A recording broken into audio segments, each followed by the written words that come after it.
Oh, I can't wait, Dave. This is where it all starts. Area 51, pilots, whatever, the fence. Oh, I can't wait. Here we go. Let's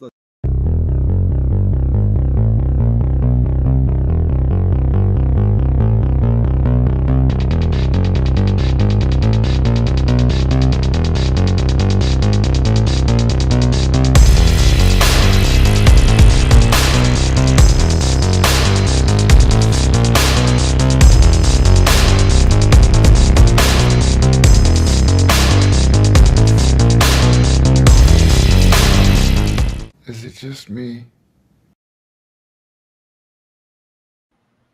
Okay, Dave, this is where it all starts. Do you believe, Dave? Do you believe?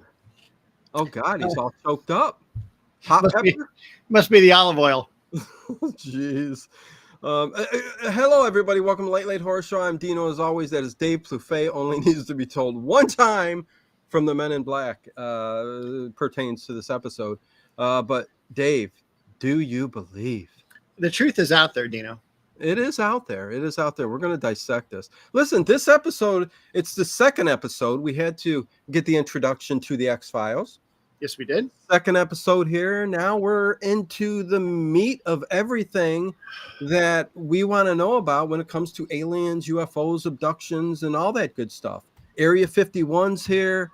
We got the, it was easy for them to get in there, though, at the beginning, wasn't it? It was, and I don't think I imagined Area 51 people dressed all in white, Yes. like hazmat suits. Yeah. Right, exactly. Lots to talk. It was like an ET movie. Well, About the ET, same time when you think about it. yeah, ET sweet. 300,000, 300K subscribers. We just passed. Never thought I'd really get past 300,000 subscribers. Thank you, everybody who's been part of it and who has helped support the channel to keep me going on this channel. I would say please join the channel or Patreon, whatever. But thank you. And it is what it is. Let's say hello to everybody. I'd like to do a stream coming up soon for members at least, where we all hang out and talk about certain things, and who knows what we're going to do. But I look forward to that. I'm going to post that pretty soon. But thank you, everybody. Edward Stewart is here. GG, what is going on? Good to see you. Albert Jacobs, 300K says, yes. Welcome. Connie Clary, of course. Thank you for all these years. I think, what was it, 47 months? Jesus. Criminy. Anyways, yeah, it's a long time, Dave. That's a long time. Andrea Black, Sweet Indigo. Chris W. is here. Black Roses. Lizzie, what is going on? Milo. A Shadow of the Tomb. We do have a CBS Radio Mystery Theater overnight tonight. Put together some good shows, so hopefully you enjoy that. Sailor Outlaw George Ishak. What is going on, Sailor? Good to see you. Alrighty ho. Hey, Robert R. Show starting? Yes, just about now. Welcome to the channel. I don't think I've seen you before, but Becca Too Tall, shame on you. Where the hell you been? Oh, pardon my language. Where you been, Becca Too Tall? Good to see you. Yeah, been too long, right, Dave? It's been a very long time. Yeah, been a while. Becca could have got even taller. I don't know, and you never know. Needed to bring down the ankles a little bit, maybe. Just couldn't get through the house. I don't know. Hey, Brian Kirkham, what's going on? Sweet Indigo. It's good to have you here, Becca Too Tall. Listen, after all the introductions, we'll get to this. Because, afterwards you get comments. Man, the guy never shuts up. When are we going to talk about X-Files? What? PBR Street Gang? What in the hey? I have not seen you in 4 years. I think the last time I seen him in chat, you in chat, is about 4 or 5 years ago. What the hey? But good to see you. And the lovely Sherry. Hello, Sherry. Good to see you. Nathan is here. Wow, everybody's here today. Well, thank you. Be sure to hit that thumbs up button. leave a comment below afterwards, because you can't do that when it's live. Dave is getting blurry. I think the government is doing something here, Dave. No, it's okay. Thanks for everyone. See you later. I'm out of here. Yes, let's start talking about this. And thank you, everybody. Thank you. Much love to each and every one of you. Dave, where do we start? Go ahead. You're welcome as one of the few members who have joined your channel under 100 subscribers. To you, yes. Absolutely. I think I was number 73. Yes, I think the earliest. Yes, who's still around. Yes. Undead Caesar. Hello, good to see you. Overkill with an O, good to see you. Harry Scott, hi boy donuts to you. Listen, I gotta say hello to everybody. I love a chatty host, Chris W. Yeah, don't get any chattier.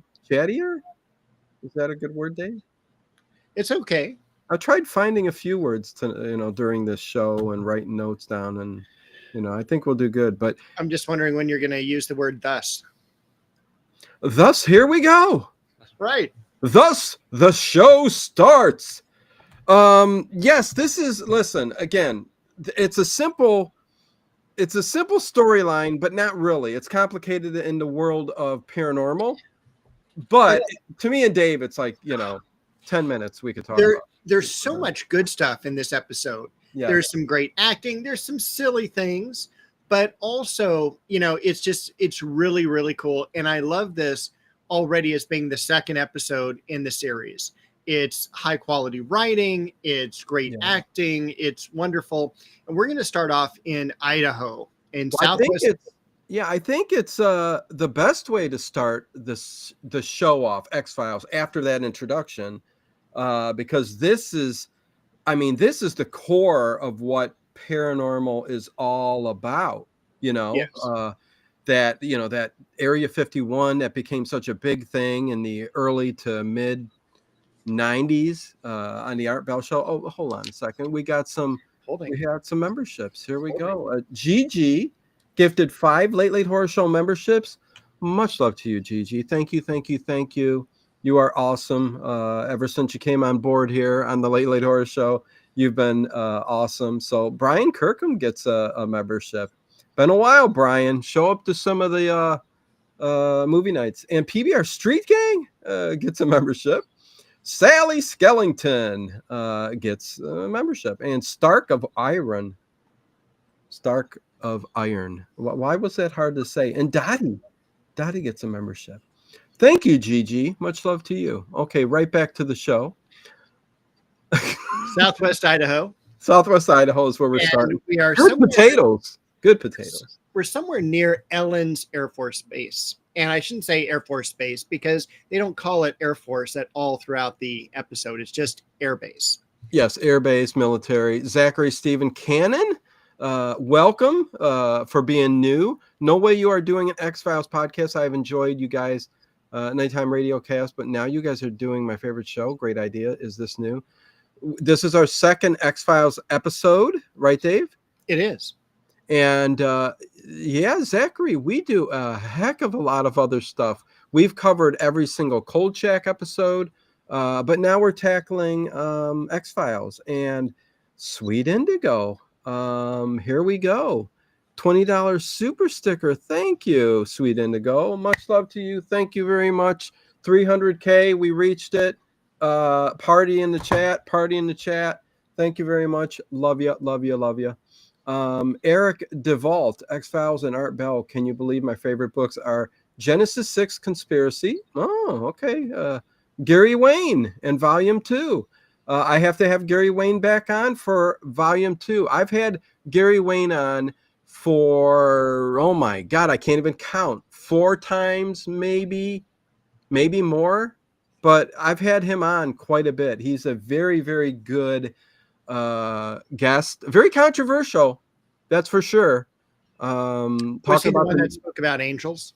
Angels, the Nephilim, Genesis, the parts of the Bible and how it kind of relates to all of that kind of stuff. So very cool topics, that's for sure. The mix of standalone and canon episodes was fantastic. Mrs. Berry, wow, thanks. Well, there you go. Yeah. So yes, no. Yeah, this has got everything. And I can't wait to start getting into it because Dave, I'm going to shut up and let you go. But, again, it's about that Area 51. And the funniest thing about this is how open the security was in this episode when they were talking about Area 51. I don't think it was really going to be like, well, although Art Bell, he had a guy fly right in, so to speak. Maybe. He flew in, but he didn't necessarily fly out. He didn't fly out. No, he got cut off. Art, if I'm gone, and he's just gone. But luckily, his girlfriend called into Art Bell and said, "You've got to pick up this line." Oh my God. But listen, even Bob Lazar plays a part in all of this because when you get down to this episode, it's about pilots at an airbase, Area 51, who are back engineering UFOs, Bob Lazar, and they're basically the premise. I know, Dave, I'm letting it all out of the bag and I'm going to shut up, but I'm just so excited because it's so cool. Well, that's okay because J.O.B. said, "Hey, I'm late. Did I miss anything?" It's 11 after. We haven't started yet. We haven't started. You haven't missed nothing because I'm yammering on and Dave's just going, oh, shut up already. But it's about the pilots trying to fly these back engineered aircraft. I'm going to get Bo real quick. Hold on. Okay, go get Bo. Trying to fly these back engineered aircraft, which for many, many years on the Art Bell show, especially, they talked about that is what was going on at Area 51. And we got kind of all these secret aircraft, and they talk about the Aurora project in this episode. But yeah, lots of really cool stuff going on in here. Let's see. Eric DeVault, Take Mythology, Dead Sea Scrolls Bible. Yep. There's Bo. How you doing, Bo? Okay, Dave. Mic is off. It's a go for you. That sounded just like her too. Don't most cats sound like that? I don't know. They do. Did you hear my voice? Don't most cats sound like that? What's up? Helium time. All right. So we are outside of this airbase, and it looked like ninjas at first. There was this group of guys. They're all dressed in black, and they're running, and they're all of a sudden taking position. So it's like SWAT, but they've got their MP badges on, and they break in through into this house, and then they pan back to the person who is like totally fake, like doing the do not cross yellow signs. Yeah. And he's all like on the walkie-talkie. Yes. How is the position going? And blah, blah, blah. And then this guy's wife shows up. That's my house. Oh, are you Mrs. Buddha House? Well, they say Lieutenant Buddha House has commandeered a vehicle and has raced back to his house. He evidently had some kind of nervous breakdown and he's gone crazy. And really, the military is just trying to come back and get him to take him back. The quote was, violated basic military procedure. Yes. And commandeered a vehicle. Z Frank Minion, welcome to the channel. I just want to say that I can think of 30 other channels that do this type of thing 100 times better. How boring. Okay, I guess dumbass. a pickle avatar. Okay, I should have known. Why did I even put that on screen? Well, I guess there are 30 other channels you can go to. I'll tell you what. You name them. Point me that direction because I think we probably are one of the best, Dave, at talking about this stuff. You're not going to get any more entertaining. I don't know. Anyways, definitely not. Yeah. Okay. So I'm sure somebody banned him. I would hope. Hey, Francis McCloskey. Connie did. Okay. Thank you, Connie. And Mrs. Berry, no, the cigarette man is not in this episode. He was in last episode. Yes. What do you call him? The man in the corner? What is that? Man in the shadows? I think so. But this episode, you get Deep Throat. And this is a person who throughout everything out. Well, Dave's got some. Oh, maybe Bo. You gotta let Bo out again. She wants to go out again. Okay. It's like, hey, we are all hanging out here, but no. Keep that door open. What was I saying? I lost my train of thought. We were talking about the smoking man in the corner. Oh yeah, you get Deep Throat in this one. He's a guy that's going to try to be the in between what's that side and Scully and Mulder. And hello, Catherine Kelly. Thank you, Francis McCloskey. The Smoking Man. Thank you. Hey, y'all, remember to hit that like button. Thank you, Catherine. Appreciate that very much. So yeah, go on, Dave. All right. Chaos ensues. I expected when they came in with their rifles that they were going to blow this guy away. You know, I mean, it was pretty serious, but they kick in this one door. And by the way, every time they kicked in the door, the frame was totally fine when you see it in the view. Oh, you know, it was just like not realistic at all. No. And they've got this guy basically cornered in this room, and he's just shivering and his arms are crossed and he's, you know, just sitting there, but he's all like scalloped up with scabs and he's sweating and I was trying to figure out if it was a burn or if it was like a disease or something, but it ends up being, his wife says, a rash. Yeah. So, which makes sense. He's probably in an aircraft that's giving off radiation or some sort of negative kind of, you know, causing a negative reaction to his skin. Amongst other things. They're all having nervous breakdowns. And well, when Bob Lazar joined S4, he had to be basically tested with all these different elements to see if his skin would react to it because of all the exotic materials. Yes, exactly. And J.O.B. we will be talking about hopefully every episode. We're going in order, so hopefully we'll get to all of them. But we'll get there. We'll probably be a lot grayer. Yeah, it is a Cancer Man by in episode 1. Listen, he goes by a lot of different names, right? The Ugly Man. I mean, you know, you can name just about anything you want, really. And the ending quote for this section was, "This guy's going to need a doctor," or something. You know, it was just a really weird kind of quote. And then we go into the X-Files intro.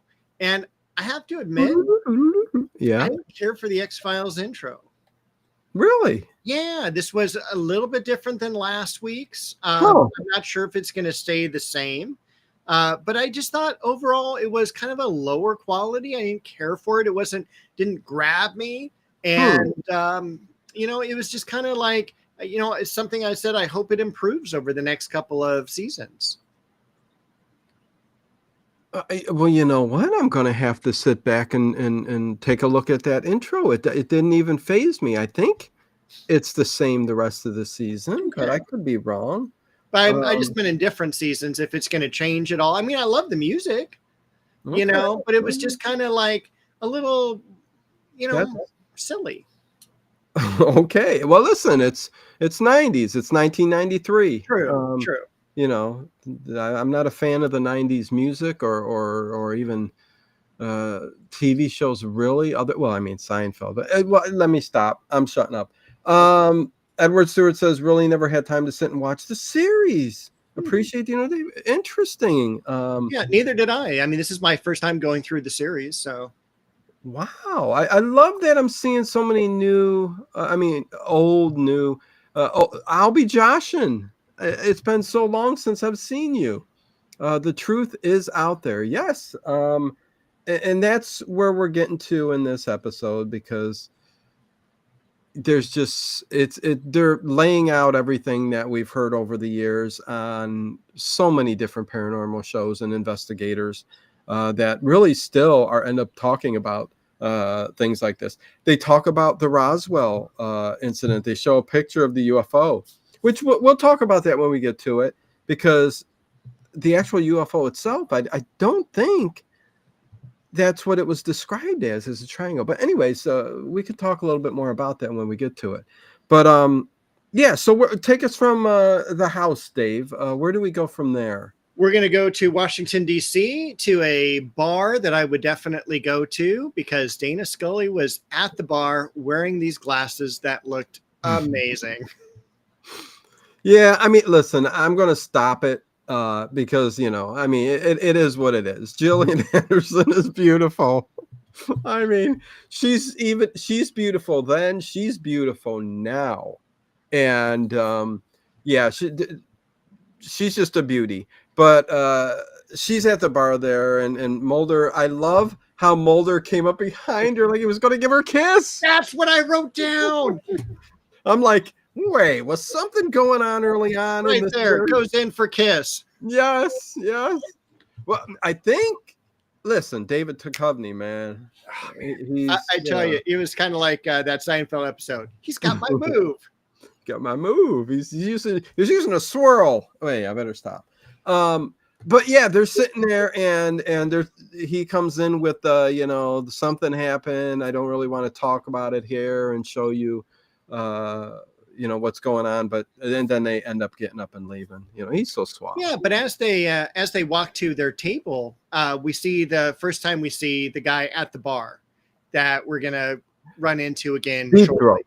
Yes, Deep Throat is there, like 4 seats down from Scully, just giving that look as the camera pans by.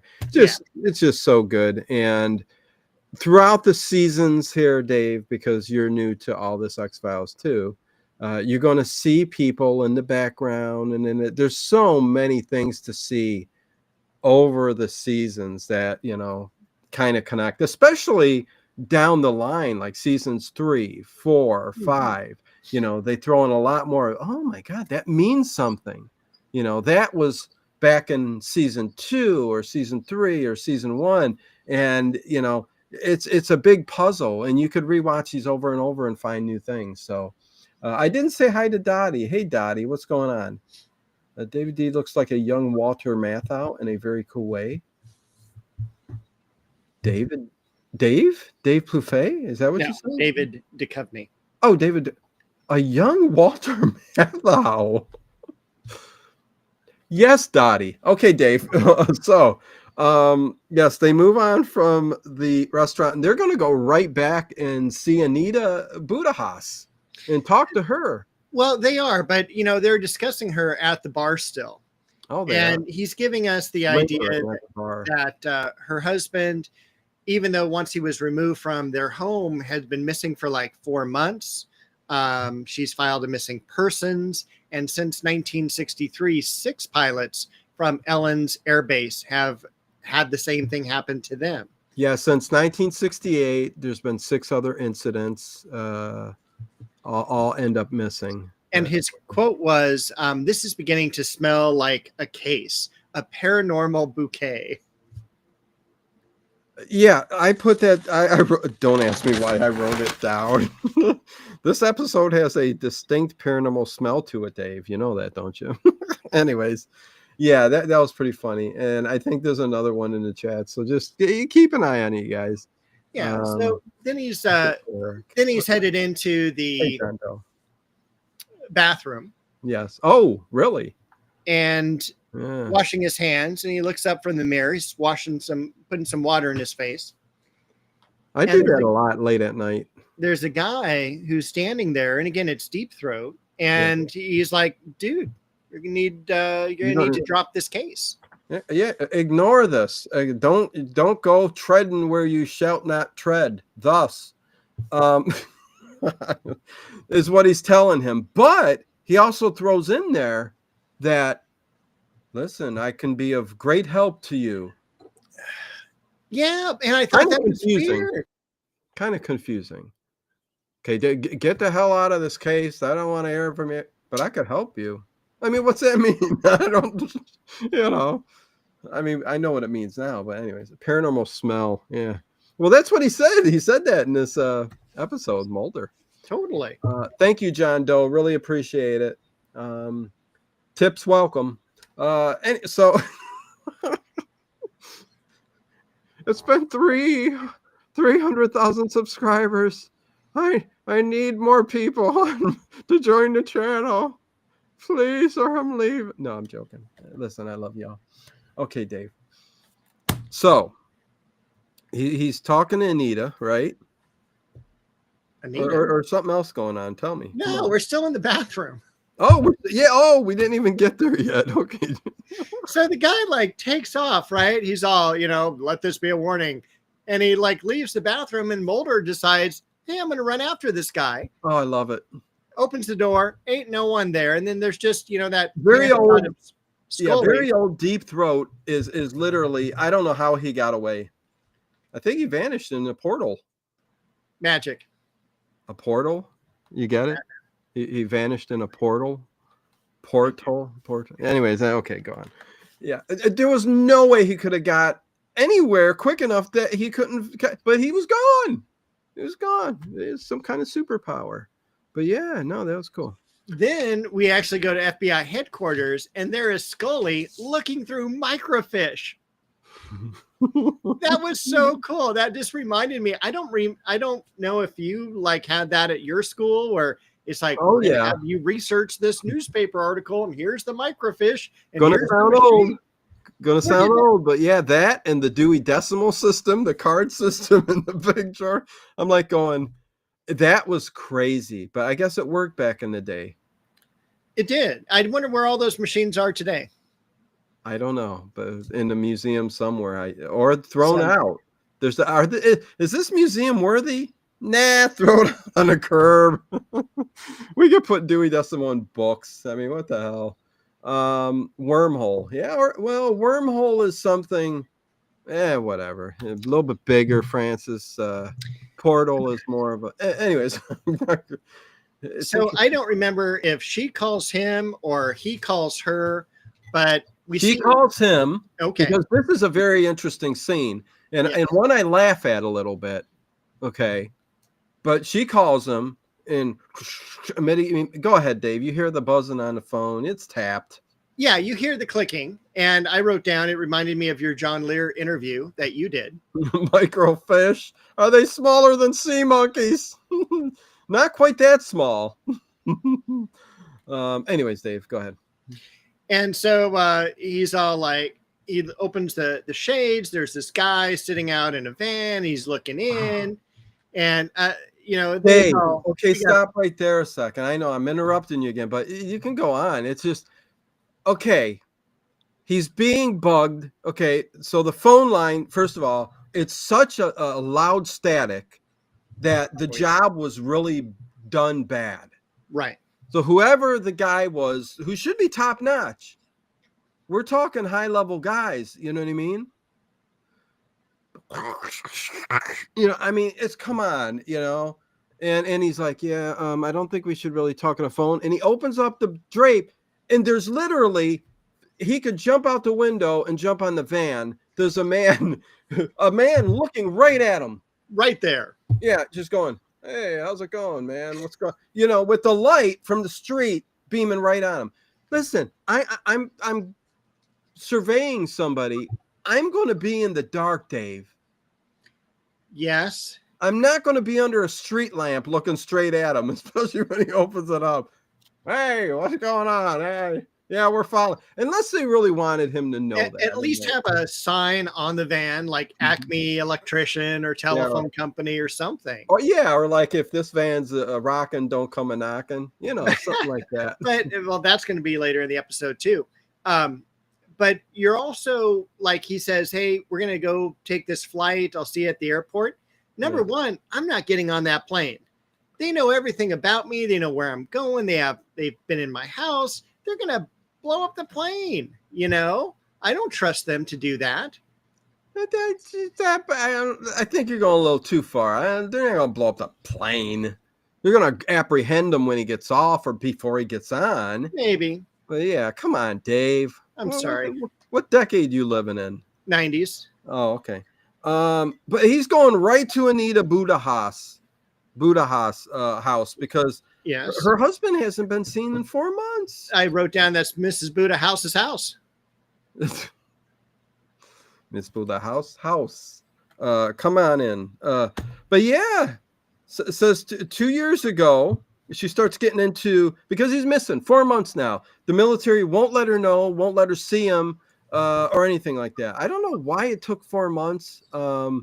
I guess they were doing an in-depth, cleaning of the mind, because when David Duchovny or Mulder gets hit later on, it's literally doesn't take that long. Boom, they're done. But she starts to say, yeah, it happened about 2 years ago. We know he's doing all this stuff with experimental aircraft and stuff like that. But he started getting a rash, and we thought it was because of paint, because we were redoing the house and whatnot. And hi, Dave. I wrote I wrote down he put fish food on his food. Yes, she said, and he also started like sprinkling like a seasoning fish flakes. Yeah. On his food.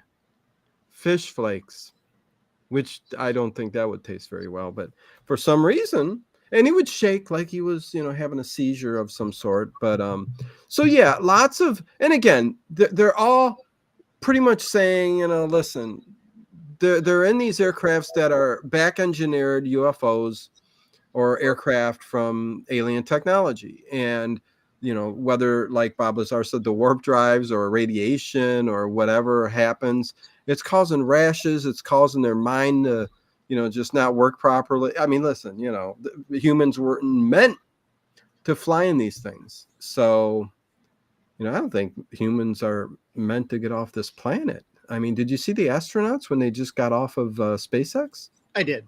They can't even walk, Dave. And they're going to have permanent bodily damage for the rest of their life. I mean, it kind of sucks, to be an astronaut and say, but they did get stuck up there for 8 months. It is a really long time. And, what's going to be like when we go to Mars? Well, they need to come up with a way to have that the gravity, the spinning motion. But even that only creates so much gravitational pull. So even over a length of 8-9 months, getting from here to Mars is still, you're going to break anyways. But we also have, the idea that that's still fairly foreign to us. Space travel, we've only done it for 60, 70 years. Well, you expect evolution to happen in 70 years? No. Yeah, well, and even a percentage of that 70 years is really what we tinkered with, because we went to the moon and then we said, okay, sorry, we're not doing that again, Well, maybe we were told not to do that again. Well, exactly. That's a different story. Something to get into. Maybe that'll be episode 3 of the X-Files. We'll see. Yeah. What the title is, I forget what it is. I do like that they get into other like paranormal, like monsters and stuff like that. Almost Kolchak like, Dave. So I can't wait. I know yeah, it's not all about these aliens, and UFOs and stuff like. Oh God, I belched. Man, listen, when you drink ginger ale, that's what's going to happen. You're going to belch. So yeah, then Anita Budaha says to Mulder and Scully that there is another woman that has a husband that's been doing, and Miss McClellan. I thought that was very Star Wars like. Yes. There is another. There is another. Luke and Leia, I tell you. That was a disturbing visit to, was it the McClellans? Yeah. Oh, yeah. Where the guy is sitting there and he's making fishing lures, fly lures, and he's like picking out hair, wrapping it. And, it's like, how long has he been like this? Well, the entire time he's been back. Yeah. He's sitting there and his mind has been erased and he don't really know what's going on. And he's acting kind of like an invalid. So, I mean, yeah, something's wrong. But it's funny that his wife is acting like, he's telling Miss Budahas, Anita, why did you bring the milk or the FBI? Yeah. Why did you bring them here? Hey, Raj, what's going on? Forgot to say hello. Ezra Carter, what's going on? And J.B. SpaceX might be going to Mars. Let's hope with the robot. Yeah, the AI robot. Can you imagine they crash down on Mars with this AI robot, and the AI robot starts to figure out and go, I'm going to stay here. I'm going to make this my own place. And then before we get back there, they just got this whole community built and stuff like. Anyways, it's a movie I'm working on. But yeah, no, she was pissed at Anita because she doesn't want to be caught up in it, but she doesn't mind her husband being kind of like, boinky, you know. Yeah, you're right. Total invalid. Yeah, cuckoo, you know. She's ready to send him off. As long as I get the checks, honey. You know, I mean, that's her opinion and outlook on things. But okay, Dave, go ahead. All right. So if you know anything, we're staying at the Beach Grove Hotel or Motel. And Motel. It's always a motel. It's definitely a motel. Yeah. And the next scene we see we're hanging out in one of their rooms. So 2 for 2 on hotel rooms in the X-Files. And they're trying to get interviews. They're trying to get on the base, and they're not getting any place. But there's a Colonel Kissel who will see them a week from Friday. Yes, Kissel. And then they go, yeah, right. Trying to hold us off.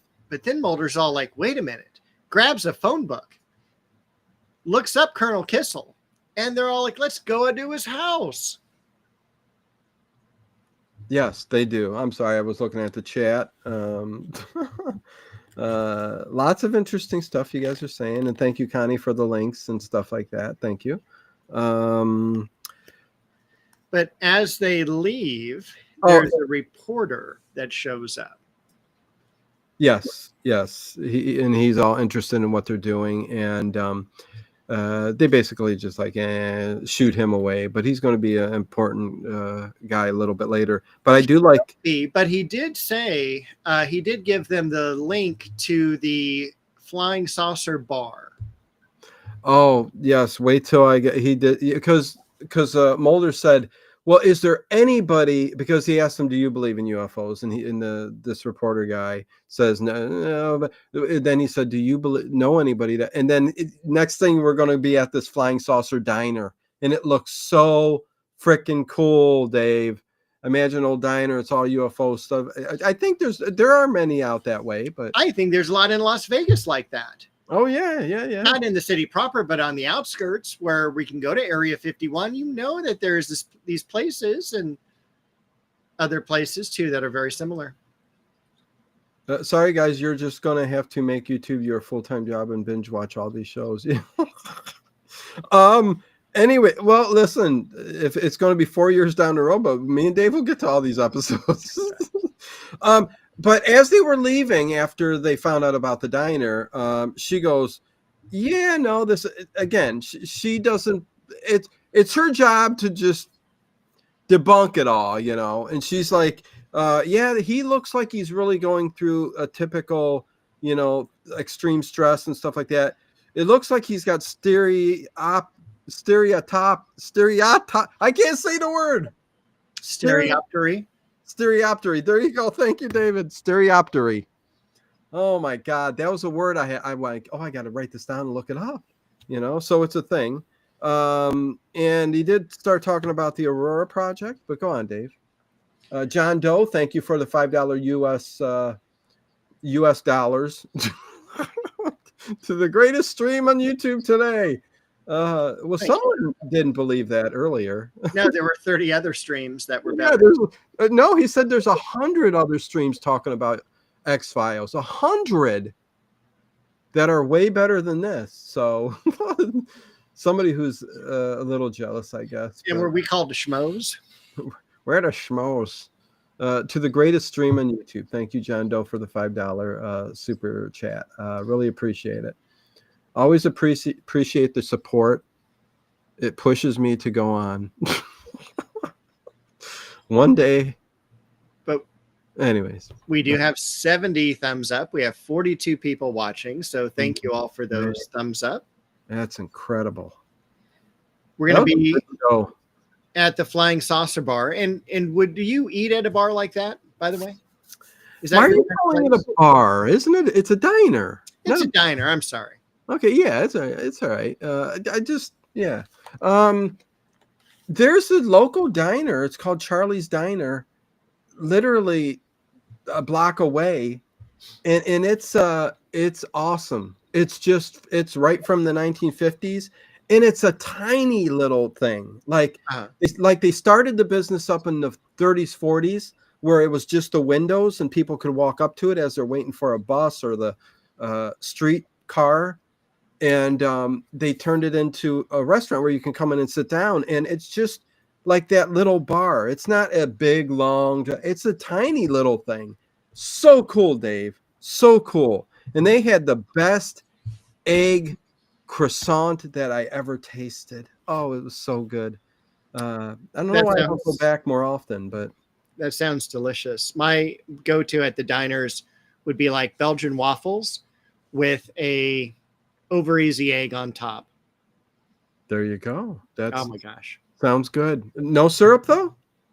A little bit of syrup, yeah. But okay. I'd rather have the gooiness of the egg and put in a little butter, and you got your sausage links on the side and everything. And that's, usually the place too that has the best coffee, because there's not a lot of good coffee places out there. It's very generic and very rundown. I like coffee that's, a little bit more like old school and hot, because you don't get hot coffee anymore. Everything's like mild. Yes. 100% agree. About popular culture. And that's a good point, Chris W. X-Files would have been a different experience if we knew then the paranormal stuff we know now. 100%. Yeah. I don't know if they've tried through the 2000s, after like 2010, even the early, they tried after X-Files and just nothing. I think people thought there were some good shows out there and maybe they did like them. I can't even think of the names, Dave, but I never got into anything after the X-Files. That was oh no, I take that back. Fringe was 4 seasons. Excellent show. If nobody's seen it, you need to watch it. But anyways, what about Millennium? Okay. I heard that was pretty good, paranormal. I heard a lot of things, but you know what? I usually throw it in the trash. Hey, Mandy, what's going on? Good to see you. Southern gravy and biscuit. Don't get me hungry now. Jeez, that's the last thing I need. Yeah, that makes you want to take a nap afterwards. Okay, so where are we now? We are going to now. We're still at the diner. Okay. And behind the diner, there's all these pictures of UFOs. Oh, yeah, we can't. And the last one is a triangle. And LaDonna, who is the waitress there, she's all, I took that one myself. Right on the back porch, I did that. Back porch, taking out the trash. Yeah, and it was your typical triangular craft. Oh, yeah. Little blurry. Immediately what I thought about Art Bell and his experience. Oh, yeah. Where this triangular craft hovered above him and Ramona in their car when they were taking the back way into Pahrump. I like Millennium. Never got into Fringe. Really? Fringe was, I mean, that's a top. I love Fringe. Anyways, we'll continue. Okay, go ahead. So, all right, we're continuing. And she's a good marketer because she's all, that's my last photo and it's $20 and he walks out with it. Yeah, next week there's going to be another one up there. Yes. Well, we might see that again later, where it's so funny because Scully just leans over to him and goes, sucker, and gets up and leaves. Yeah. And then she's all, I can't even find the base on the maps here. And he's all, I've got a map of the base right here written on a napkin. Yeah. And he just turns to her and goes, sucker, like he knew he was going to butter up that woman because they know things. Yes. Art Bell was in an episode of Millennium. And Chris W. You know what? I appreciate the UFOs were possible, but the paranormal info, that kind of reminds me of, I'm glad that I went through the whole Art Bell experience and the 80s and the 90s when it comes to paranormal, Dave, because I'm just telling you, it's you really have to dig nowadays to find the correct information, because it has gotten so crazy with the fake stuff that is out there. And I know this sounds nuts because somebody will go, it's all fake. No, I'm talking about the intentional CGI, AI kind of UFOs or incidents, or even cryptids, creatures, Bigfoot. It's hard to sift through, something that might be real and all of this stuff now. It makes it almost impossible. So, well, you should see all the gardening channels with all their, beautiful landscapes, and it's all AI. None of it's real anymore. Oh, I do not like that at all. I do not like that at all. Everything is becoming not real. I don't know. I don't like that. I'm open-minded. I'm more than open-minded. I mean, I'm open-minded. I am skeptical. You can say skeptical, but it's on certain things, because I do believe that there's a whole lot going out there that I think we are cattle. I think we are just like ants. I think we're walking around doing our business, making sure we got food on the table, making money, all the things that we need to be doing, Dave. But listen, take a look up in the sky. I know it sounds so redundant, but take a look, not at the ceiling, Dave, the sky at night. Just a speck. We're a speck. It's just, nothing makes sense if you really think about it. And all you need is 10 minutes. Sit there, Dave, for 10 minutes and start thinking about all these things like birth, death, the other, all these planets and universe, the whole universe with all the galaxies in there. And so just think of all of that. And then, you'll sit there and go, something just ain't right. You know what I mean? I'll tell you what's not right. What's Francis not right? McCloskey. Okay. I need to do some research. I don't know who Art Bell is. Oh, Francis. Oh, come on. Come on, man. We've been doing how many episodes of Art Bell shows? We've done at least 19 Art Bell episodes. 20. We have done 20. And you must know something about Art Bell. But yeah, if not, just do a search on YouTube. You'll get hooked by listening to one show. Yeah. Put in Art Bell Alien and it'll all come up, all the old interviews. It's great. Dino, please do a special celebratory. I plan on it. 300K, I think, deserves it. So I will definitely do that. But it's a shame too, Chris W., because the AI stuff is cool in many ways.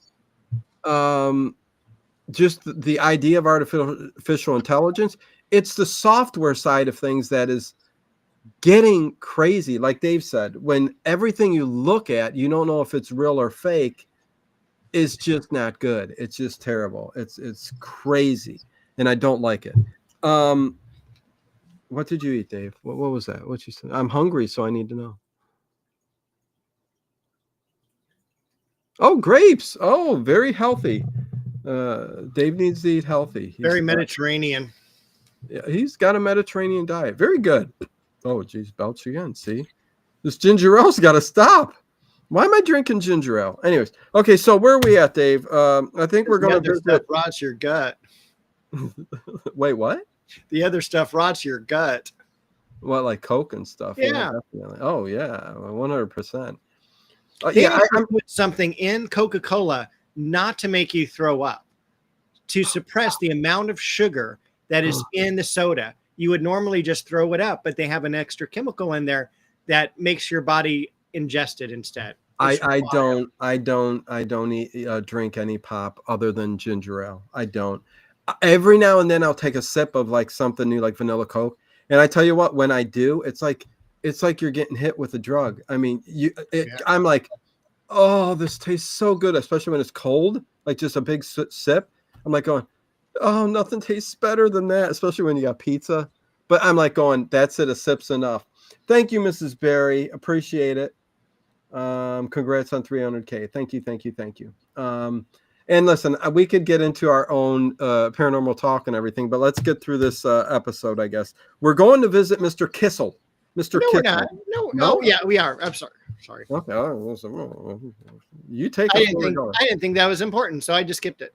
They had a. Well, it's not really. It's not because. Get off my lawn. Yeah, basically he tells him he goes to visit Colonel Kissel, and he basically tells him to go to hell, and then we move on. So yeah, that was stupid. I don't know. Okay, anyways, And that was before they went to the diner. So I'm kind of out of position here. That's okay. Hello, Constitutional Carpenter. Good to see you, Constitutional Carpenter. Very good. Very good. My next notes are about pulling up outside the Air Force Base, which I would never have done. I think it's weird that they pulled up where they did. It was Bob Lazar and John Lear taking their trip to the fence. Yeah, but isn't the fence perimeter and you have soldiers walking by? But not here. I mean, here, the whole freaking part of the fence is pulled back. You can walk right in. It's ridiculous. You have a hole in the fence even where the two kids can go in a mile and lay down and watch the light show. Yeah. That would have been great. Bob Lazar and John Lear would have loved that. But yeah, Mulder pulls over, gets out of the car, gets gloves, I think, out of the trunk. I don't know what that was for. Maybe binoculars. I thought it was binoculars. Okay, it's binoculars. I'm a Giallo fan, so I'm always going for my black gloves. Bob Lazar, I know. John Lear, I've interviewed John Lear. He has a lot of. He used to be a pilot, the Lear jet. His father invented the Lear jet, and he was big time into all of that paranormal, UFO and stuff, and lots of interesting shows with him. You wonder what happened to his stuff after his death. Oh, I don't know, but man, when I was interviewing him, and before I even went live, I had the whole view of the office and the stacks of stuff, folders, papers, items that were behind him that had so much information on the subject was just unbelievable. And I told you when I had him on that line too, it was through Skype, and it was just all kinds of messing up.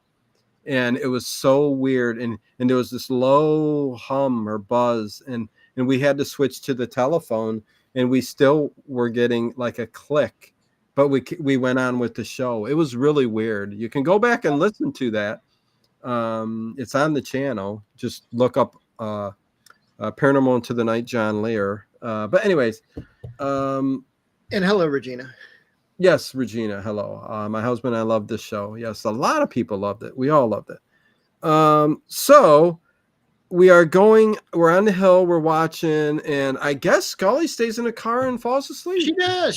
She takes a siesta, and Mulder is out on the hill looking over and stuff. And all of a sudden we have this low-flying aircraft that starts to rumble the car, and the entire back window gets blasted out, and that wakes her up. She's like, oh my God.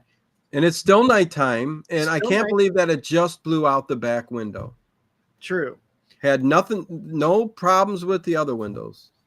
Mulder runs up to the car. You got to see this. And they go out, and they're on top of the hill together, and they're looking at these lights that look like, someone's just putting a flashlight up against clouds, Yeah. It's kind of got more of a swirling motion. They're coming together, they're going apart, and it's really kind of a fun light show. And again, this is what Bob Lazar did, bringing his friends out to the test site, saying, hey, they're going to be flying experimental aircraft this Wednesday. They brought out a motorhome, and they just like tailgate and watch these light shows. Exactly. And real quick, yes, funny, Chris W. and Mandy. John Lear is spelled John, and Lear is Lear. So that's, as Dave chews his nail. He had a hangnail. He had to chew it off. It happens. Can't stand when I feel a fingernail. Flashy gizmos. Yeah, no, they do it a different way. They erase your mind in different ways.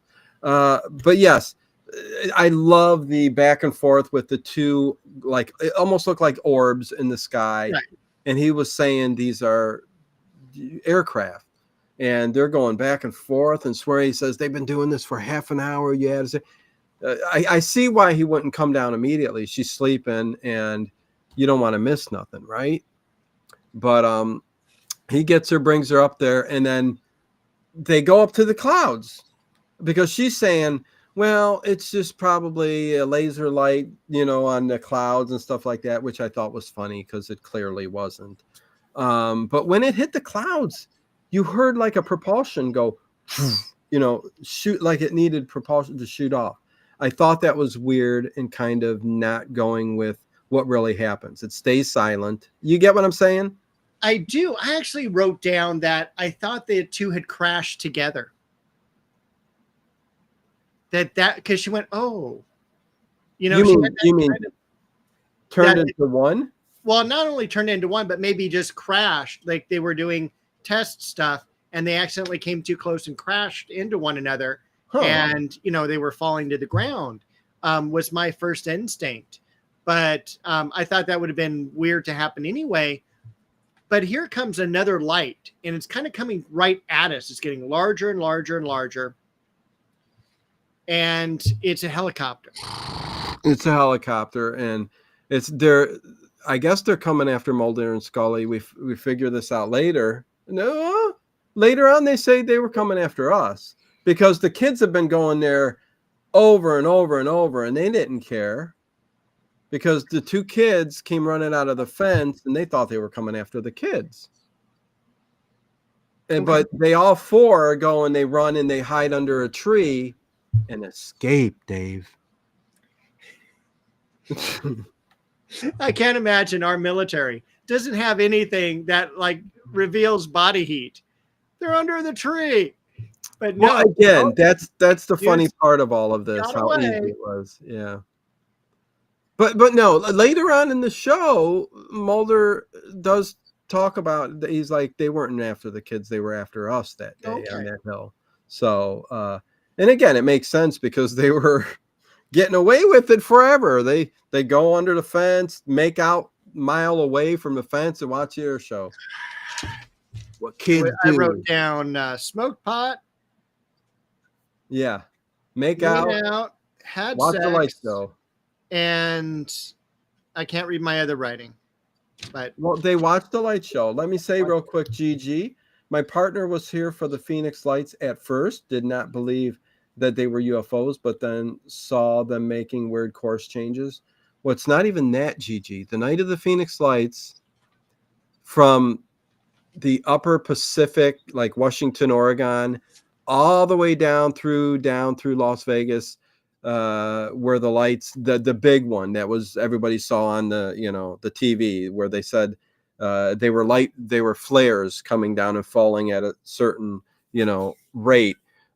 There was stuff happening during that period of time that involved black triangles from multiple views, multiple areas, calls to the police station from multiple areas of all kinds of unidentified flying objects that were tracked from radar up in Washington, Oregon, all the way down to the Phoenix area. So lots of stuff happened that night. That's for sure. I would have loved to have been overlooking that, and taking film of that. I think Art Bell was on that night as well.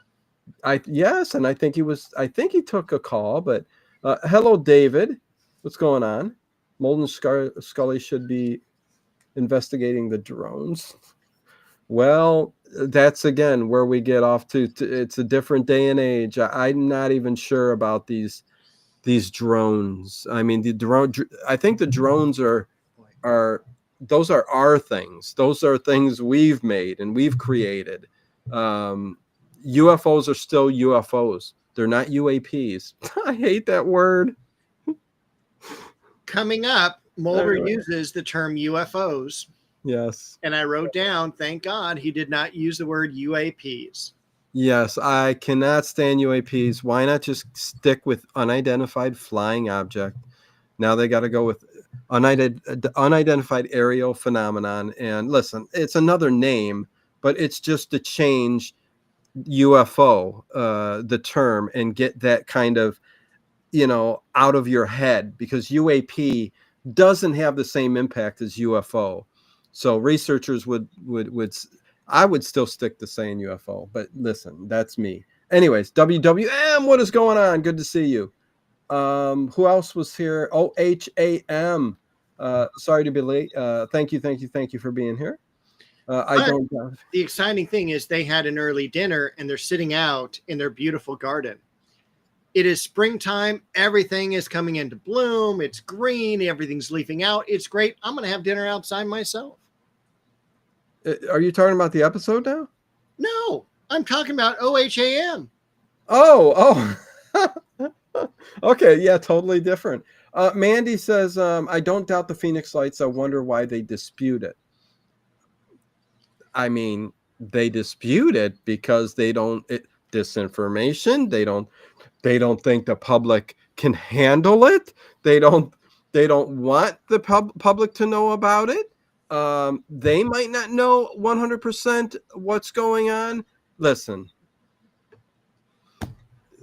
it's still a crazy thing to talk about. Hey, MR, what's going on? Good to see you. Okay, we got to finish this episode out. We're at the top of the hour. It's now 9:00 here. Let's see how many thumbs up we got. We have 81 thumbs up. Pretty good. 300K should get us 100 tonight, I hope. That would be wonderful. Yes. And Dave, you want to talk about what we got coming up here real quick? I do. Bo has already given us her thumbs up. Oh, thank you, Bo. Yeah. The next week, we're going to be on Sunday, as usual. You give your cat its own account on YouTube, huh? Yes. Lots of cat videos, I bet, huh? All of them. Feline Fancy, favorite channel? You don't even want to know the names of some of them.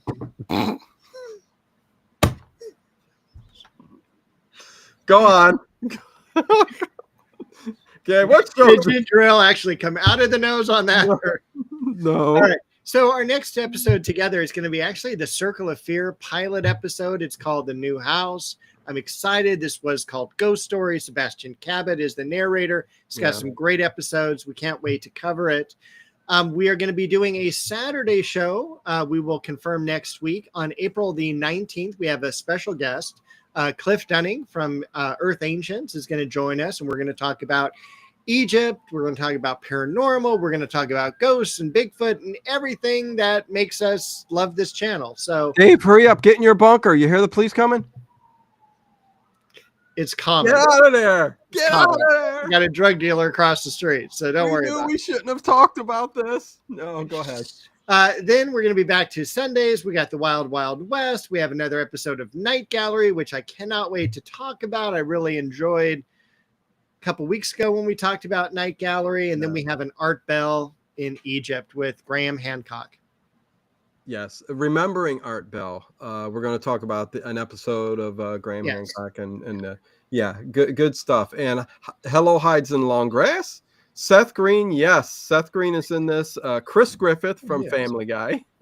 It's funny when I looked at the IMDb, everything is not Family Guy. It's about movies and stuff like that. And he's known for Chris Griffith on the Family Guy show.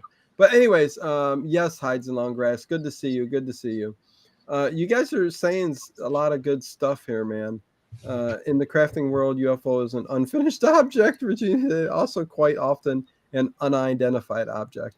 Okay, so let's continue with the show. Where are we at, Dave? We're at the diner once again because they picked up the kids, and it's like 5 a.m. in the morning, and they're all like, "We're hungry. We want burgers." And so they're like talking, and the Mulder like pulls the image of the triangular craft. He goes, "Have you seen anything that looks like this?" And the kids all, "No, we've seen something that looks exactly like that." Yeah. And then he starts like moving his hamburger as a UFO. That just cracked me up. Hilarious. And then go ahead. I was just going to say outside though, a car pulls up and he's all like, "We got the 20 and bring the open cage," and like does some little, spy work and moves on. Yeah. Just a quick little thing. And Mulder and Scully get in a car, and that's when they start talking about the UFOs. And Mulder brings up the Roswell case. He does. Are we right about it at that point, Dave? Yeah, but also okay, throw it out. Yeah. We need to go back to Mrs. Buddha House again. Yeah, because they've dropped off her husband. Oh yeah, her husband has come home after 4 months of being missing. But then I thought this was so cool. It was Oh, this like, was um, chaotic. what is this movie? Invasion of the Body Snatchers. Yes, he's a pod person. Yeah, that's not my husband. Because she says, "Help me, because this isn't my husband," and she was hysterical. Totally. Great acting job. And I don't know if she cut up onions or what happened, but she was crying a mascara while. all over the place. A beating? I don't know if she took a beating. I mean, I don't know what happened, but she was hysterical, and she's saying, And the kids in the next room coloring just fine. They're coloring just fine. And Mom, are you okay? No, Yeah. they didn't ask that. No, I would. Mom, are you all right? Said, kids, get in the car. This ain't your dad. Yeah. But he's sitting there. What was he doing? He's sitting at the table just messing around with something. I don't know. No, he's doing the freaking the flies with the same thing the other guy was doing. Okay, yeah. Odd little making the fishing flies. So yeah. Just really detailed work. But then Mulder starts quizzing them, going like, hey, when were you born? What are your kids' names? Things like that. And they're checking, looking back at the wife, and then she's going, yeah, that's correct. Oh, yeah, that's right. But it's not him. No, it's not him. And Ed Stewart, I have not seen the Donald Sutherland version. I think that one has Leonard Nimoy in it. And Dave. Uh-oh. You haven't seen the 70s version of Invasion of the Body Snatchers? No, I've only seen the original. Oh, I don't even consider the original. I mean, it's the original, but Dave, the 70s version with Donald Sutherland it is the best. Oh, okay. I'll check it out then. Out of all the adaptations. I just thought it, being second or third, it's just like, why watch it? It's just a cheap makeup, Oh no. Okay. No. Yeah. It's a 8.9, 9 out of 10. Whoa. Yeah. It's fantastic.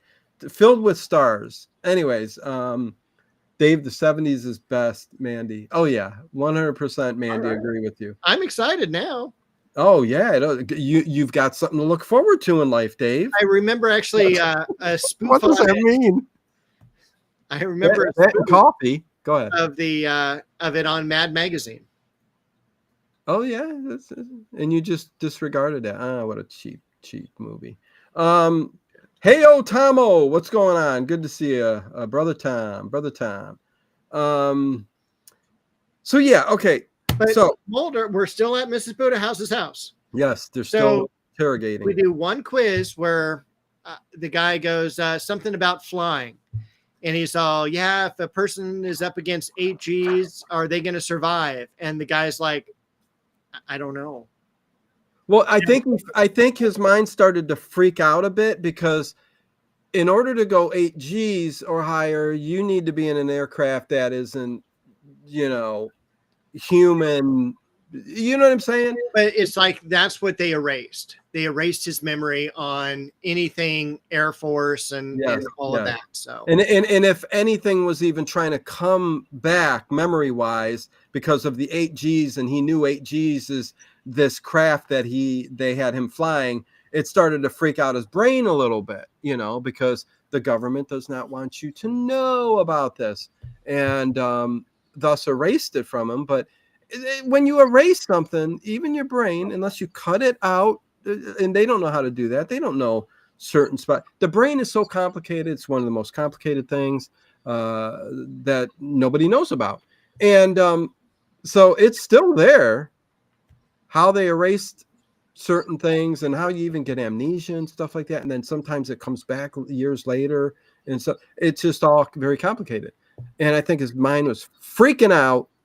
And they said, let's get out of here, And meanwhile, she's going, oh, kids, get in the car. We're going to Aunt Sally's, So, well, we know we're not going to the McLennans.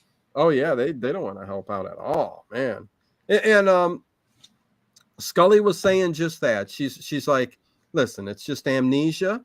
He's been through a lot, and so they both got different, that's what I love about the show. You've got two sides clashing constantly. The thing that gets me is sometimes when things are so apparent, Scully is still going, no. Like when he speaks of the Roswell, he opens up this folder. And are we there yet? I don't even know. We're at the point now where they're going to be confronted by the MIB guys. Okay, then I think this happened before then. Let me talk about this real quick. Sure. Because I think they're sitting in the car, Mulder and Scully, good old great. Mulder and Scully sitting in the car, and he opens up this folder after he has the picture of the triangular UFO from the diner, and they don't show it directly to the camera, but side view, and you see it's the same triangle shaped UFO, and he says this is from the Roswell incident. Dave's always looking at a ghost to his left. It's Bo. Bo gets up on the high boy over here, and she looks out. That's where I have all my, blankets and stuff like that for winter, and she curls up there. You will never kick Scully to the curb, Mandy. Sorry, but she's wrong. But anyways, they're in the car, and you see both pictures. Scully's holding them, and they look identical, Dave. Identical. It's like showing somebody this, and then another picture of this, and she goes, no, they're not the same. That's just not the same objects. Oh, that's great. That's just not the same object. And now I know you have two of those. Yeah. Hey, what's going on? They talk to each other at night. It's very cool. It's like at least I think they do. But okay, now I'm in. Okay, my mind's leaving. Okay, it's coming back. Okay, so, I don't know what that means. Two triangles coming together. Yes.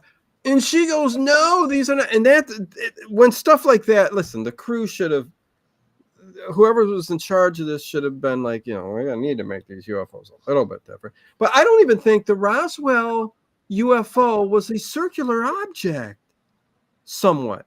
That's what I thought. And all the images and cartoons and drawings I've seen is circular into a hill. So that was a little weird. And they even say, I think it was Philip J. Corso, I do believe, where the military truck came in, the long, gigantic flatbed that put this thing, and the tarp was over, but it was a circular object. So why they did that, maybe just for show purposes, I don't know. But, that just got to me. I'm like going, wait, no, you don't say those aren't the same objects. They are. They look exactly the same. Anyways, we can move on from there, Dave. Where should we go? The Men in Black? Yeah, they're driving down this road. Men in Black. MIBs, Dave. And they're just talking. And then we see this car coming the other way, but then this other car comes around. So they're like, I thought they were going to be like driven off the road. Like, hey, you got too close. We're going to kill you. Hides in Longgrass says exactly the line that he says. Yes. Good one, Hides in Longgrass. Sorry, Dave. So one car pulls in front, the other car pulls behind, and there's like 5 guys in each car, and they're coming out, they're reaching in, their vest jackets, they mean business. Oh yeah, FBI or not, they're beating the crap. Well, they're not beating the crap. And the guy literally knocks. Yeah. And Mulder looks out over of the car. Do you think we should let them in?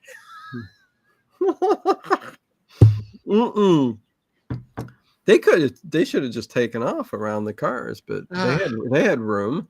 Yeah, but they were getting ready. And after they took everything, all the evidence, they took the film out of the microfiche out of the film out of the camera, and they took all the evidence and they told them, you better go home, pack up your luggage, get on a plane, and leave. That's what they say. And that's what I would have done. But yeah, I know Dave would have done that. But Mulder and Scully are very cozy, and in the motel. Yeah, but before that, when they're being searched, their hands are up on the car and everything like that. David Duchovny has to say something stupid, and then they hit him. They go, oh, like right in the gut. And he's all, oh, and I thought it was funny because then they panned to Gillian Anderson, and she's all, well, because she's cooperating. She's like, she is, but it was just kind of like it was a silly response. Like I would have begun like, oh my god, they hit my partner, like. What are they going to do next? But it was just kind of like, whatever. So stupid. Yeah, no. So they get in the car and they go back to the motel and they do. They're just like fires going, candles. And it's in her room.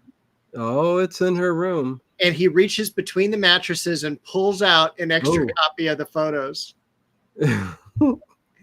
Well, of course he's going to have backup. Yeah. And he's all, she's like, where the hell did that come from? How did it get in my room? Yeah.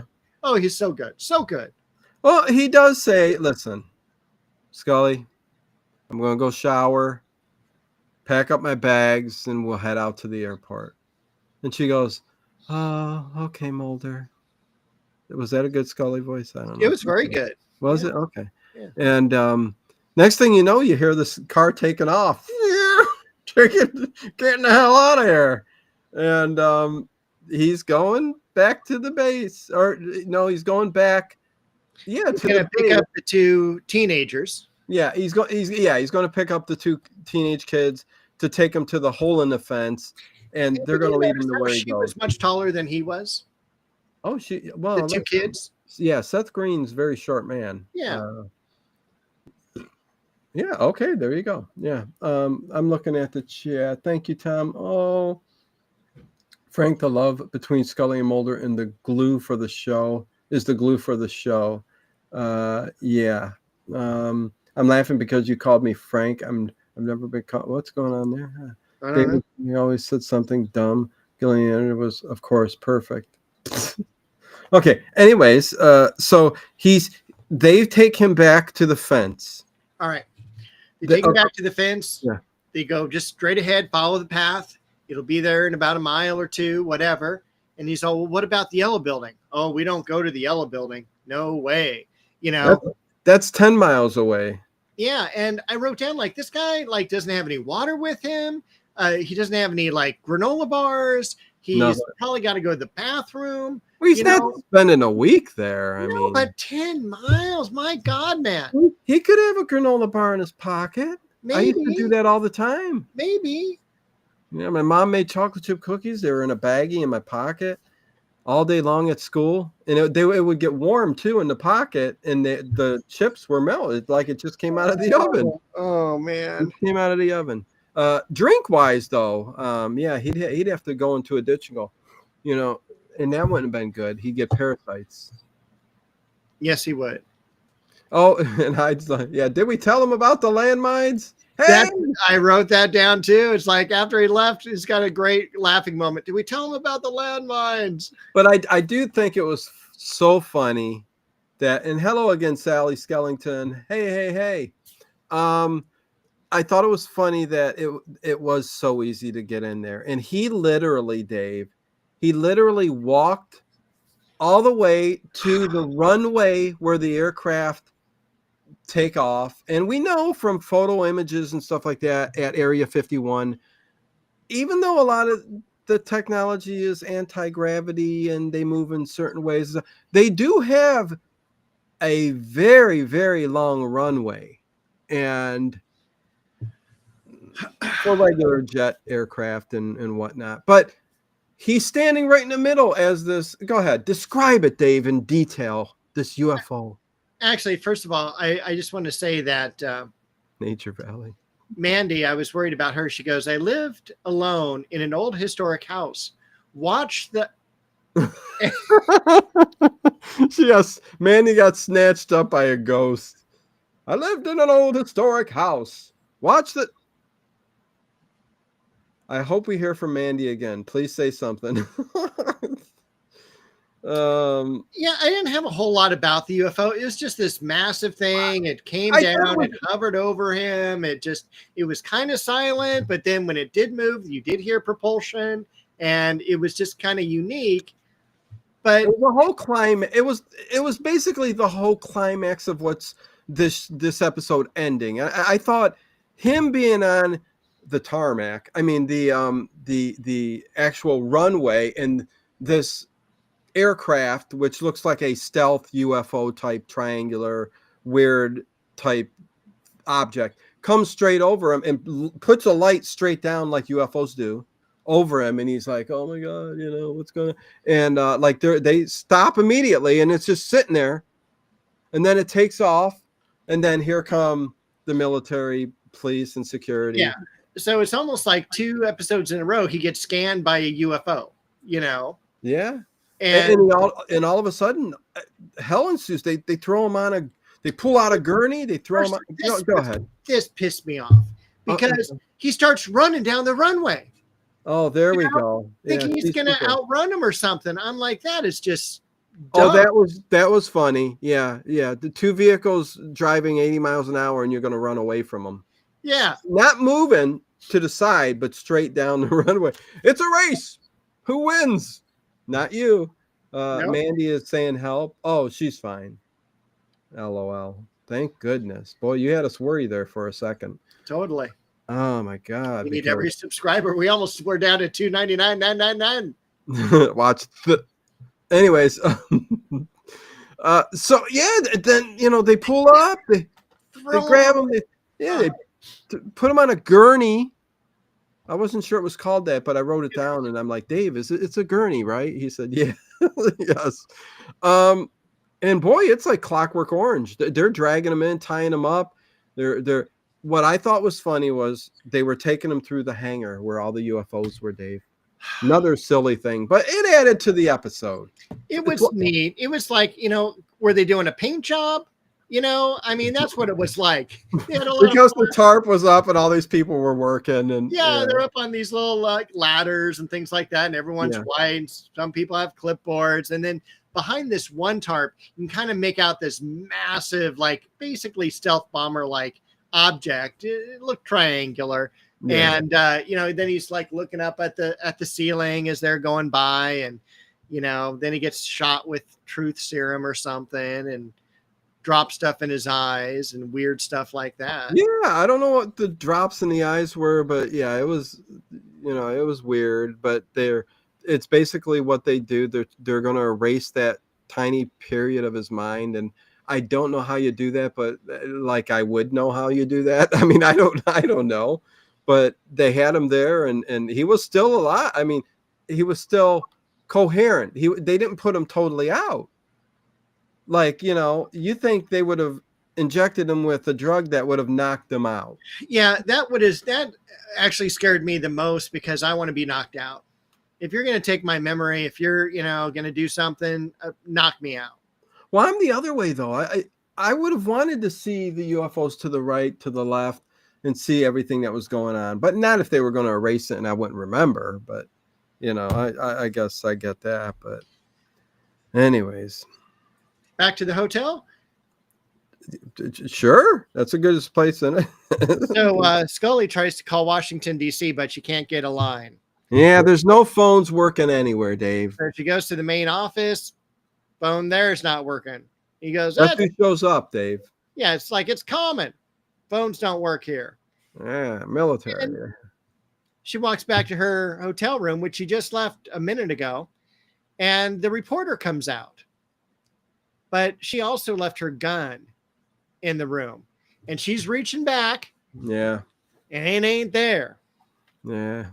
She's all in sweat pants and t-shirt. And Albie Joshin stated what I just thought. Earl Scheib, I'll paint any UFO for $9.95. Oh my God. That's funny. But yeah, he comes up to her, and she's basically knows who he is, and jumps in the car, locks the doors, pulls out a security badge, and well, she hears the walkie-talkie going. Yes, is how she knows his cover's been blown. What does it say? Red Rover, let Ray go on over. Something like that, yeah. And as you said, she opens the glove compartment. It's a level 2 badge which means, woo, Oh, level 2 batch. That's a bad batch. it Malcolm is. McDowell was naked way too much in that movie. Tom. Well, the human flesh doesn't affect me that much. So Clockwork Orange is one of the it's one of the greatest movies of all time. I love A Clockwork Orange. It's in my oh God. It starts getting tougher, Dave, the more movies you see. But it's got to be in my top 20 movies of my favorite movies of all time. A Clockwork Orange. It's so good. About a dystopian gang of teenagers living in a violent, a world, and it's just, and the lessons he learns. If you haven't seen A Clockwork Orange, go watch it tonight. Schlockwork Lemon. What the heck? It was the Mad Magazine parody. Okay. Clockwork Orange. OHAM, been wondering if UFOs have new models as we do here on Earth. Well, there's been so many different kinds, like photographed and, drawn by firsthand accounts and witnesses. Like Bob Lazar? Yeah. But there is the typical round space model, and you get the black triangle. Those are kind of the UFOs, and then there are other ones that are like hubcaps, and I like Bob Lazar said one reminded him of a Jello mold. Yeah, he said there were how many in that hangar? 9 different types of UFOs. So different. And we put an American flag sticker on them. I love that. American flag sticker. Bloop. Yeah, this makes it ours now, is what it does. Okay, so she comes out, she turns the gun on him, puts him against the car. Okay. But this part bothered me too, because she's not going to shoot him. He even says, "You're not going to shoot me," and he just wasn't in the same whatever. You got a gun, so what? I don't care. I'd be all like, "Yes, ma'am. Let's go. Where do you want to go?" Yeah, I think at this point he doesn't care, because I think there's higher ups which he takes her to. Basically she gets him in a car. He makes her take him to Mulder where he's at, and yeah, because the kids show up one more time. Yes, and they're all, we took Mulder to the base. So she's all, let's go to the base, and they're cruising around, and then they stop at the front gates. Chris W says Dave watched Donald Sutherland. Yeah, I would tell Dave to watch Invasion of Body Snatchers first, but and I'm not telling him to watch A Clockwork Orange. It is an acquired taste. I've seen A Clockwork Orange. Okay, so Dave has seen it. What did you think of it? It was bothersome. Okay. It leaves an imprint with you. It does. Oh, and I did not like what they did to the old lady. Well, of course not. I mean, there's a lot of bad things in it, but yeah, it's like it's not like an innocent film. You will walk away from it different. It's very much like, in a way, The Godfather is. I think it's one of those level of movies. Yeah, where you're not going to be rewatching it a whole lot of times, but when you see it, it stays with you. Yeah, there's kind of like oatmeal. Yeah, there's a point to A Clockwork Orange. Okay. But I'm also a horror lover, and I like certain elements of storylines. But anyways, yeah, let's finish this up. So she drives him to the gate where they have Mulder come out of the car, like they're exchanging prisoners or something. Yeah, that was so weird, because she's all like, "Why aren't they letting us in?" And then I'm like, she's got this little pistol. They've got like AR-15s. How dare you, Mandy? How dare you? How dare you? You need to, somebody ban Mandy. No, I'm joking. Don't do that. Don't do that. No, love you, Mandy. It's fine. Again, acquired taste. Okay, I'm not saying that. Yeah. Hides in long grass. Exactly. Okay. So the exchange, I'm sorry, Dave, I interrupted you as always, and you love that I do that in the show. I was just stating, she's only got a small pistol. They both have like AR-15 assault rifles. They're going to win. You know, she might get one shot. She might kill the reporter, but everyone else is dead. The look of Mulder, I mean, they've erased a part of his mind, and he looks like he just had a lobotomy. He did, yeah. he looks like he had a. I did it, Dino. Man. Okay. Anyways, I'm joking. Listen, I'm done. So she gets him in the car, and they go back to. Wait, where do they go back to, Dave? To Vera's Buddha House's house. Do they go? Oh, Anita Buddha House? Yeah, they go right there. They don't even stop back at the hotel to get their stuff. They go right to the Buddha houses, and they knock on the door, and they're all, "We want to see your husband." Oh yeah, she says, "No, my husband's doing fine now." Yeah, and then you hear from the back. Go ahead. Who the hell's that again? He's back to his old self, hollering at the kids and the wife. But not only that, we know that someone has get to the lawn. We know someone has been there before Mulder and Scully, which basically they're all like, "Look, don't talk to anyone anymore." Exactly. Yeah, and that's when, Scully, how did I get here? When he was picked up by her at the gate. So Deep Throat comes to see Mulder again. Yeah, Scully finishes her report in between. This is the end. Yeah. Yeah, and then David Duchovny is running track, and he's all sweaty and stuff like that, and he sees Deep Throat walking across the field, so he meets him and says, I guess you were right, But then they had this great conversation about. He says your life's in danger. Yeah, and he's all, "I can provide you information." He offers him a deal. He does, and it's in a roundabout way. Yeah, and he Mulder says, "They're here, aren't they?" And Deep Throat turns around and says, "Mulder, they've been here for a really long time." Oh well, yeah. I thought that was awesome that they ended it like that. In credits, it's so good, so good. Yeah, I mean, if you believe. Of course, they've been here for a very long time. Man, there's just so much to talk about on the subject, really. I mean, going as far back as time has began, well, not that far back. I mean, even aliens took millions of years to evolve, and maybe a billion. You think a billion years into create whatever? We're going to stop, Dave.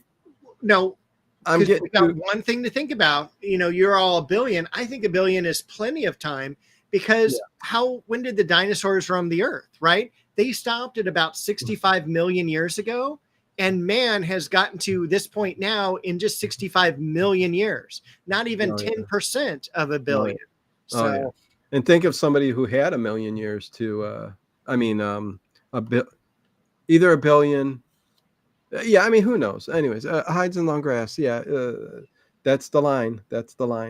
But take care, everybody who showed up tonight. Thank you. Thank you. What's that? Are we leaving? Well, yeah. I mean, that's it. We're gone. Right. I'm sad. No. Thank you, everybody. Thank you, everybody, for the super chats. Gigi, thank you for the memberships. I appreciate that. 300,000 subscribers we just passed last night, and I want to thank everybody who's a part of the channel, who sticks around, who loves what we do, loves the streams whenever we do them now, and I appreciate each and every one of you guys. I will do a 300K stream soon. Next week will be me and Dave's 100th episode together, doing these shows on Sunday nights. Man, I still miss the Kolchak days. Oh man, it's not even that long ago. We'll do them again. We'll do them again. Let's just do it again and start over. Why not? But yeah, no. Circle of Fear next week. That'll be fun. We really both never seen it. I know it's a cult classic, and a lot of people like this. We'll see how it goes. We have abandoned the prisoner. Because nobody just wanted to hear us talk about it, but we should just do a stream where we just do all the other 14 episodes all in one. We could, yeah. And Chris W, yeah, thank you. Listen, the only thing I would ask you for continued support is to join the channel, which is easy with the button down below, or join the Patreon. For $1, you can join Patreon, and you can watch movie nights twice a week, and other stuff. So, I mean, that's a deal and a half right there. So, anyways, hit that thumbs up on your way out and leave a comment after the stream. Dave gonna probably get something to eat and some coffee, I'm guessing. Yeah, definitely. Yeah, I don't. Oh, there's a shadow back there, Dave. Is that to you? Oh, it's the shades or the curtains blowing. Sun. Yeah. It's still it's like. I thought you almost pulled a Mandy. Oh my God, that would have been really scary. Yeah. Vincenzo, listen, if you haven't watched me and Dave's Kolchak series where we talked about Kolchak, please do. Wait, you're doing the Burbs now. Mandy, too many skulls. Are those your skulls in the trunk? The Klopex next door. Anyways, whatever. People are like, what are you talking about, Dino? We always say that. Regina recently watched every episode of Prisoner on Tubi. Awesome. Off to the Martian hop. Okay, so with that said, thank you. Dave, any last words? Yes, it's always UFO, not UAP.